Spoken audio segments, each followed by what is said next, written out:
All right, so this is a national review, and so I always like to start, like if you ever go to a truck yard, you put it on Facebook or something, and people go, oh, you went to the truck yard, who are the vendors? And the vendors, those are the sellers. Who are the sellers there? Oh, there's a brisket place, a taco place, some place selling hot dogs. Oh, what'd you buy? Oh, I bought the hot dog. Oh, so you were the vendee. Yeah, as a buyer, the vendee, a seller is a vendor. Okay, so that's just good to know. Also, the mortgagor gets the door is the borrower and the buyer. So there's a mortgagee and a mortgagor. The mortgagee gets the mortgage fees, that's the lender. And the mortgagor gets the door, and they're the borrower and the buyer. So they all go together, okay, in case you ever see that. Sometimes there's a question about who pays taxes through the day of closing. I always say that it's whoever owned the home at midnight, because that's when it turns the day of closing. That's always the seller. If you close on my house today, the earliest you could have closed was 8 a.m. That means at midnight, I owned it, because that's when it turned the day of closing. And that's who buys, who pays taxes through the day of closing, whoever owns it at midnight. It's always the seller, okay? The most common prorated tax at closing is also property taxes. Probably good to know about the little rule on fair housing, that if somebody owns 2 homes and they do it for sale by owner, and a buyer comes without a realtor, that you can discriminate on 5 of the 7 classes, but never race color after 1968, okay? Once a realtor is involved, it all goes out the window. Once you advertise, it all goes out the window. And it's also probably good to know about familial status when it comes to discrimination, that's always gonna be the answer for a young person that wants to move into an area where you have to be 55 or 62. So there's 2 things that have to happen on that. It's got to be 80% occupancy of over 55 or 62, and you have to be 55 or 62. If a young woman with 2 kids went into a senior apartment complex and saw a vacant unit and was denied, if the ownership was over 80%, it would be legal.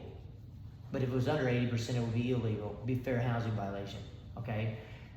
Mold grows where there's humidity, and it doesn't have to be sewer water. It can be any kind of water, okay, with humidity. If you're gonna get rid of mold, like if you bought my house and there was mold on that wall and you got a home inspection and you asked me to fix it, I could say no. I could say I'll do it. I could say that I'll get my buddy to do it. But if I wanted to really indemnify myself and hold myself harmless in the future on you getting sick, I'd have a mold remediation company come do it. And when they completely got it remediated, they would give a certificate of mold remediation within 10 days to the buyer. And that would pretty much hold me harmless if you ever got sick and came back on me, okay?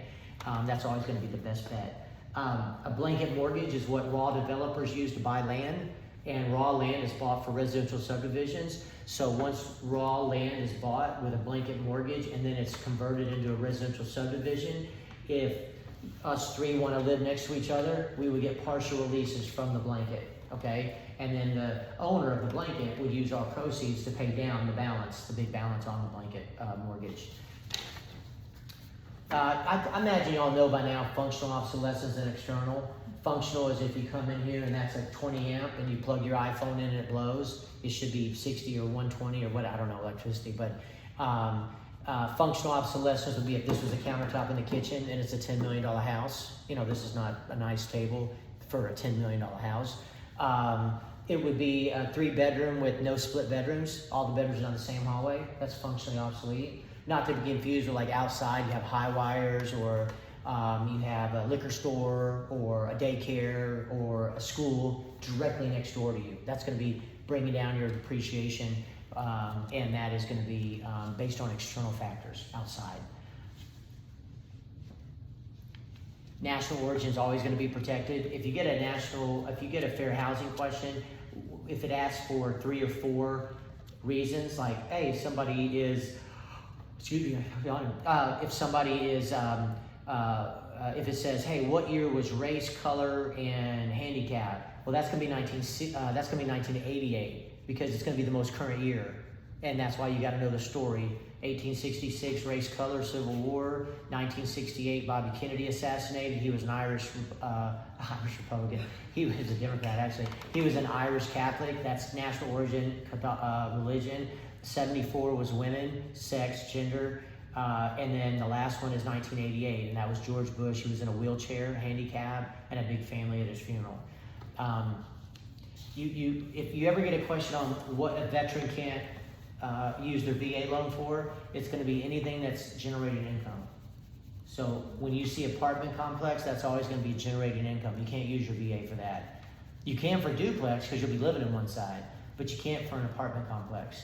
So this says like fourplex where one unit will be owner occupied. Yeah, single family, a rural home and 10 acres, but a senior apartment complex, no.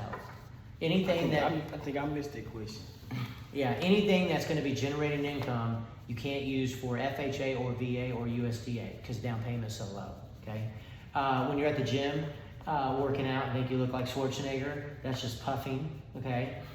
This is, adjectives and stuff like that. If a client is abandoned by their agent, they can pick a new agent. They don't have to get anything in writing. Anytime you see anybody that's going to be a landlord or a property manager that's painting a unit after somebody moves out or doing repairs, they're always going to pull that money from an operating expense, not from a trust account. We should have a good idea what personal property is that's bought, that's made real. Fixture, okay, by annexation. Oh, okay? Yeah. So it'd be that would be bought at Home Depot, that chandelier, I think it was actually. And I didn't put it up, but somebody did. They annexed it and made it real property. If I wanted to take that to my next house, I'd sever it. That would make it from real to personal again. Not to be confused with an improvement, which is man-made addition, like a pool, shrubbery, landscaping, pergola. On a farm and ranch, it's going to be a corral, a stable. That's going to be an improvement because you didn't put that in the back of your car. Anytime you're going to have a listing agreement, that's always going to be between the broker and the seller. A buyer rep agreement between the broker and the buyer, a property management agreement between the broker and the property owner, and that's going to be a management agreement. I know y'all probably took this same test. I just cover it different and do a little. Anything having to do with zoning always has to be disclosed. That's a fact. So wetland, anything that's a fact, anything that's ever found out. If you get a scenario where your name's on the sign out front and Chuck pulls up, he's a customer and he's blind and deaf, and as you're walking around the house like a dragon breathes fire out of the pool, that's a fact, you've got to disclose it. But if you knew the seller would take $5 for it, you wouldn't tell him that because right now he's a customer. And anybody you ever meet at first is always a customer. Anytime you see a scenario where you're making an offer to buy my home for $250,000 and you want this dining room table, and it's in writing, and my wife and I counter in writing back to you that we want the table, but we'll do the $250, that's a rejection. So if I change my mind and want to accept your first offer, I can. Now, if it was done verbally, then it could, but that's why you do everything in writing. You should know the difference between a gross lease, a net lease, and a percentage rent. A net lease is where the tenant pays everything. A gross lease is where the landlord pays everything. And a percentage rent is where there'd be like a base plus a percentage of revenue, like a Nike store, IKEA. Any question about, I don't know why we are here. Any question about flood zones? That's going to be FEMA, okay, the most up-to-date floodplain. Anything about a wetland is a fact that has to be disclosed. Words like exclusive are not going to be a winner. That's going to be fair housing. Commingling is where you put a client's money in a checking, savings, or anything with the word operating. A more serious offense is when you spend it. You should know, like if they ask you a question about brokerage, which I'm sure they will, like you go with ABC brokerage firm, you screw up and you feel like you made a bad decision after 30 days, you have 2 listings with that broker. When you move to a new broker, who do they stay with? It's going to be the old broker for test purposes. Not really, probably in real life, but for test purposes, it'll stay with the original broker, which means you'll get paid 2 1099s, one from them and one for anything you do with the new broker. If you had something that closes with the old broker, you'll get paid by the new broker. That's pretty common sense.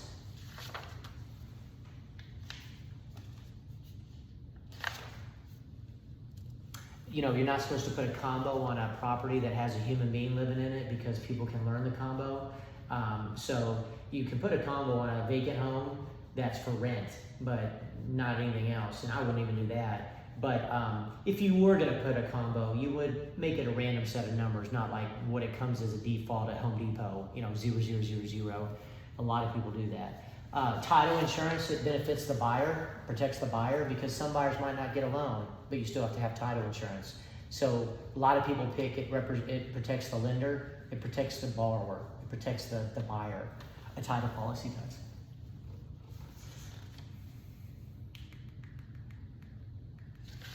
All right, the big thing that I was telling her was about the seller's disclosure, 7 letters, and seller's disclosure, 7 letters. If a buyer doesn't get the seller's disclosure, they have a free 7-day right to terminate. They get all their earnest money back. HOAs on a house, 3 days. From the day that you get mandatory HOA docs, you have 3 days to terminate. And on condos, plural condos, 6 letters, you have 6 days when you get HOA docs on a condo to terminate on a mandatory. I think we already talked about the dog. You can waive a dog policy if the tenant has a visible life function that they need the dog for. I don't do a lot of math, so I'm not going to cover that. Again, you'll probably get a question about one of the 3 remedies when a buyer's in default or a seller. What's the one that can only possibly enforce the terms of the contract? Specific performance. Once you see buyers in default and earnest money is given to seller, by default, that's liquidated damages. And then the other one is a monetary amount that nobody knows. There's a little rule called the 5% rule, and it means that if you go into contract and somehow you screw the pooch with the inspector, but the appraiser is the last line of defense, and the appraiser comes out and says, yeah, this home is shit, the repairs needed on it exceed 5% of the sales price, your buyer gets an automatic out. It's called the 5% rule on appraisal required repairs. Everything FHA or VA or USDA would require flood insurance if you were in a floodplain. Does that make sense? That's all right. What do you have to treat everybody? Honest and fair. Honest and fair. Let's talk about agency a little. You've got 2 brokers, 2 clients, and 2 agents. That's cooperative sale. The cooperating broker is the selling agent. They're bringing the buyer. The selling agent is always referred to as the buyer agent, selling. There's only 2 names that represent a seller and listing. So that's called a cooperative sale. Then you have a buyer and a seller. You have 2 brokerage firms, but the lack of a buyer rep agreement, that means that you're working with a customer, with the buyer. That means your true client is the seller, and that's called subagency. So when a license holder represents a client that's not with the firm representing the client, that's subagency. And you'll not want to hear about the wants and needs of your customer, because you'll be required to tell the client. That's not a time to be, talk about confidentiality with the customer. And then you have intermediary, and intermediary is pretty basic. There's 3 things you need with an intermediary. You need an IDS by both parties, an employment contract with both parties, and a form called notice of intermediary. It's going to have 2 check marks. One says will, and one says will not. I just did training on it this morning. I posted on YouTube. If there's no appointments, that means it's just you. You don't have them marked just will not, and you don't have to put anybody's name. It's obvious you're the same person working with both. If it will appoint, it means Chuck to the prospect, you to the seller, or vice versa. If there's 2 agents, you can give advice and opinion. If there's 1 agent, you can't give advice and opinion. And it basically nuts down to that. It's not. I've heard that the question on the test is about a buyer that has a contract but hasn't gone to closing yet. What kind of title do they have? Equitable title. And if it says that they put it on Instagram that they have a home for sale, it's probably going to say that it's illegal because they weren't a realtor. They had to have a comma and put buyer has equitable title. So if you're a realtor, you don't have to have the comma, buyer has equitable title. But if you aren't a realtor, you do. Okay? Equitable title just means your name's on the contract, but it hasn't gone to closing yet. Radon, we talked about it before you got here. Radon rock, where do you find rock in the north where it's cold? You dig up rock to build a basement. Okay? Asbestos is friable, means it particulates in the atmosphere. It's before 78. You deal with it by leaving it alone. Encapsulate it, big Ziploc over it.